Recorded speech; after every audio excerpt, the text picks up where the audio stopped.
Bonjour à tous, je suis Cassandre et je voudrais vous parler de quelque chose qui nous touche personnellement dans le TDI, c'est-à-dire le trouble dissociatif de l'identité, autrement dit la solitude. Quand on parle de solitude, on imagine souvent quelqu'un dans une seule pièce, quelqu'un de tout seul qui s'isole. Pourtant, il y a une forme de solitude qui existe, qui est en fait la solitude de ne pas être compris, de vivre quelque chose que les autres ne voient pas, ne croient pas parfois et ne savent pas tout simplement nommer. C'est cette solitude-là que je vais explorer aujourd'hui.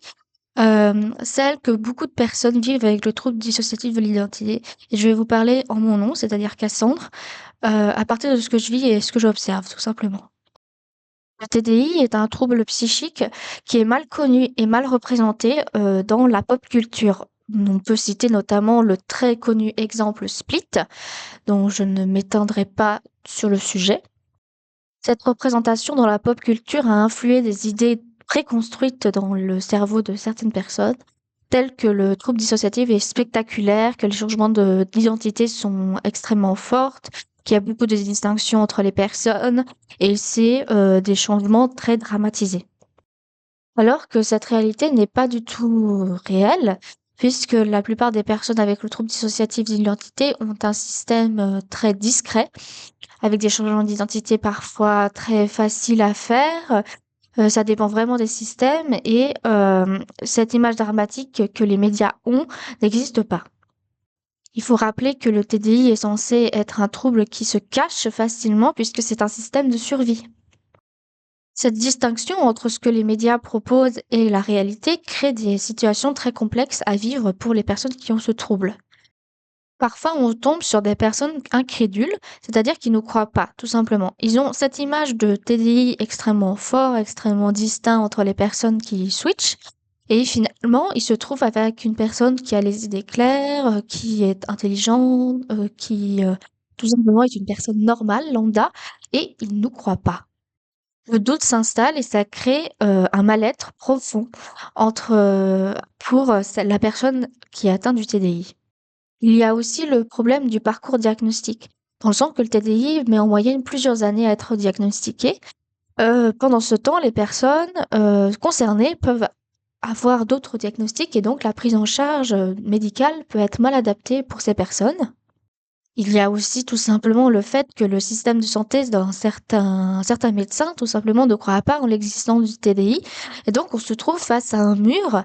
La personne référent, c'est-à-dire le psychiatre par exemple, qui est censé nous représenter et donc avoir la connaissance, ne connaît pas ce trouble et donc on se trouve de nouveau face à une forme de solitude. On a parlé de la solitude dans le sens de l'incompréhension. Maintenant, on va parler de la solitude dans l'isolement social, tout simplement, puisque le TDI crée de l'isolement social.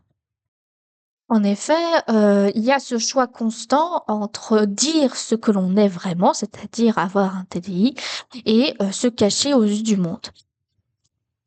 On peut dire qu'il y a une forme de fatigue pédagogique à toujours vouloir expliquer et à expliquer toujours ce que l'on est et ce que l'on n'est pas. Et c'est très fatigant et ça crée de l'isolement. Les relations sociales peuvent être tout simplement difficiles puisque les alters ont parfois des préférences et donc si vous avez une personne en face de vous, un alter peut l'adorer et un autre alter peut le détester et ça crée donc des difficultés sociales vraiment fortes. Il y a aussi la solitude intérieure. On croit tout simplement que beaucoup de gens qui n'ont pas le TDI croient tout simplement que le fait d'avoir plusieurs personnes dans sa tête, c'est génial puisque on n'est jamais seul. Alors qu'en vrai, c'est pas totalement le cas. La communication entre alters n'est pas toujours fluide. Certains alters ne se tolèrent pas tout simplement ou décident de pas côtoyer les autres.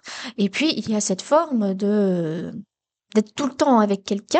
Pour notre cas, on est très souvent en conscience et donc il y a cette notion de, la solitude, on aimerait être un peu seul mais en même temps, il y a cette forme de solitude, inconsciente, qui est toujours présente.